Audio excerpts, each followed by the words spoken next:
Let me ask you a question. Are you sure you want to do this?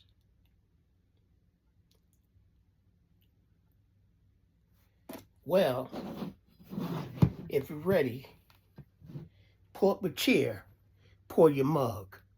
You're having coffee with the prophet.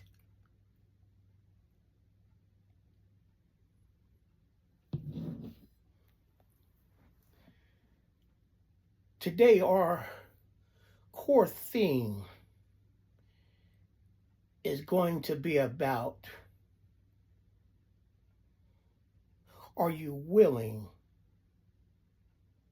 or what it takes to manifest your dreams?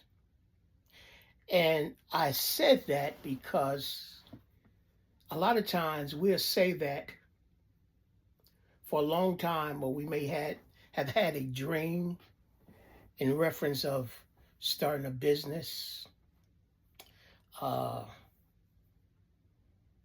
writing a book, singing a song, or whatever those things may be.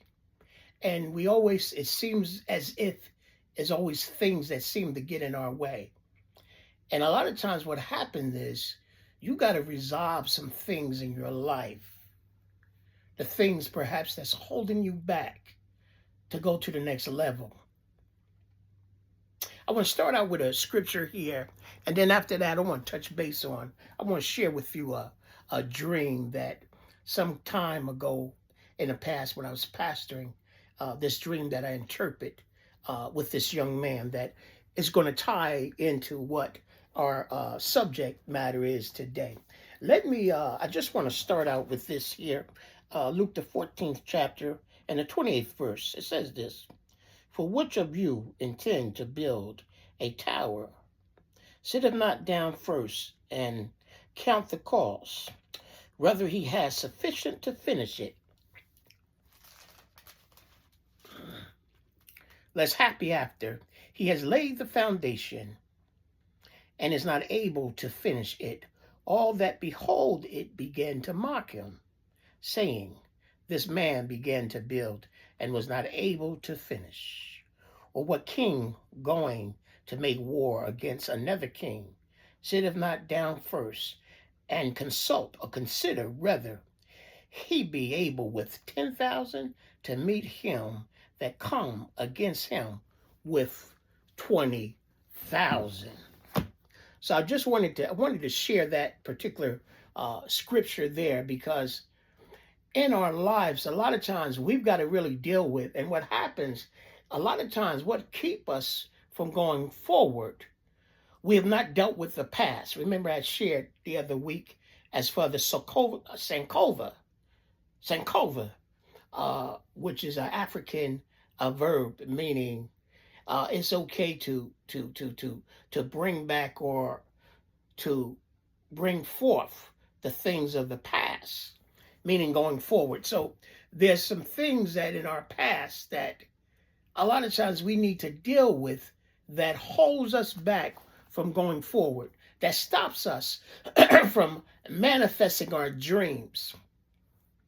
A lot of times it could be fear, rejection, things that have happened. A lot of times I meet people that's, man, they're 50, 60, 70, 80 years old, and still the past holds them back. There's things that have happened to them in their past with their parents, siblings, or in life that they just can't seem to go forward with, or can't or don't seem to be able to let go.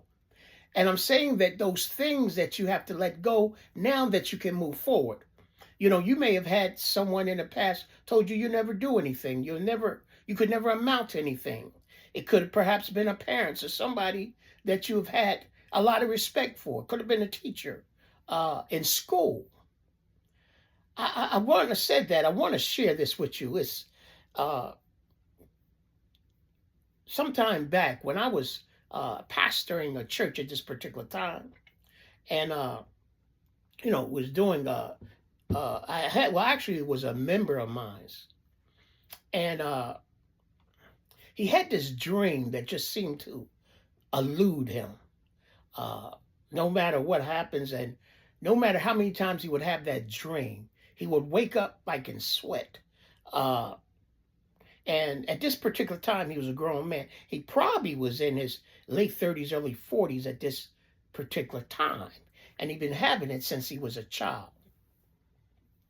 So he had came to me one day and said, Pastor, I need you to interpret this dream. He said, in fact, this dream, when you have had some dreams and vision workshop, I didn't really share it because I was a little, he said, I don't know if I was a little embarrassed or just ashamed.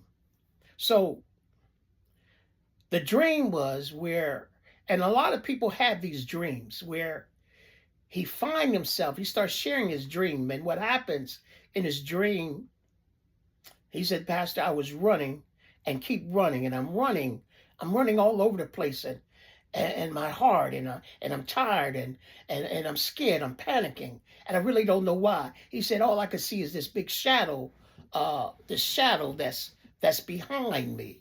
Now, when he shared the dream with me, I understood the interpretation, but I wanted the young man to work through these things or these particular issues. And I was sharing with him that, all right, next time you have these dreams, I want you to start to turn around and look at whatever you think that person is, or that fear that you're that you're running from, whatever that is that you think you're running from. And he with something like that, let me explain. A lot of times in our dreams or certain things, you have to learn to change your behavior. And so with several times it just didn't work. He kept having it, and he was shared with me and what have you. Now, one Sunday morning, he came in church, and I could tell it was a glow on him. It was like weights that dropped off of his shoulder. He walked different. He looked different. He talked different. He said, Pastor, can I see you? I want to talk to you. And we went into my office. And he told me, he said, Pastor, I turned around.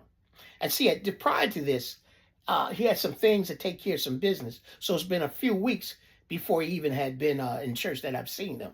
So he said, Pastor, he said, guess what? He said, I turned around and I looked at it. He said, guess what? He said, it was me, myself. See, and I knew that at the beginning, but I didn't want to share it to him at first, because sometimes if you try to get to the bottom of the dream, you have to watch how you carry individuals through a dream, because it's abstract. So I didn't want him right away to just shake that off and say, no, that's not true. That's not happening.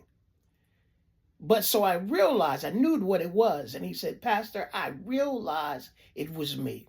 He said, in the moment I turned around, he said, it all went away. He said, in fact, I don't even have those dreams anymore. Now you got to realize, here's someone, I believe, like I said, late 30s, early 40s, and been having these dreams since he was a child. But what had happened was he had a strained relationship with his father.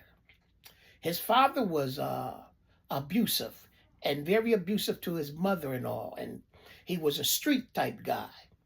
And he would beat on the mother and things of that nature. And it would bother Will, and he abused Willie as well. But it bothered Willie so, where he said he started getting enough size. I think he said he turned about 15 or 16 years old. And he had to leave the house. He said because if he didn't leave the house, it was either going to be his father or it was going to be him.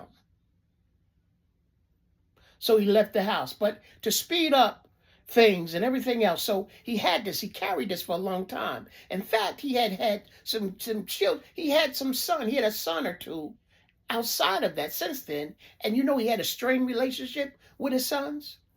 But what had happened was, when he forgave his father and he returned and faced his fear, he forgave his father, even his relationships with his son, and things start turning around. And like I said, it was such a weight up off him. You should see a glow that was on this young man's face, simply because he faced his fear.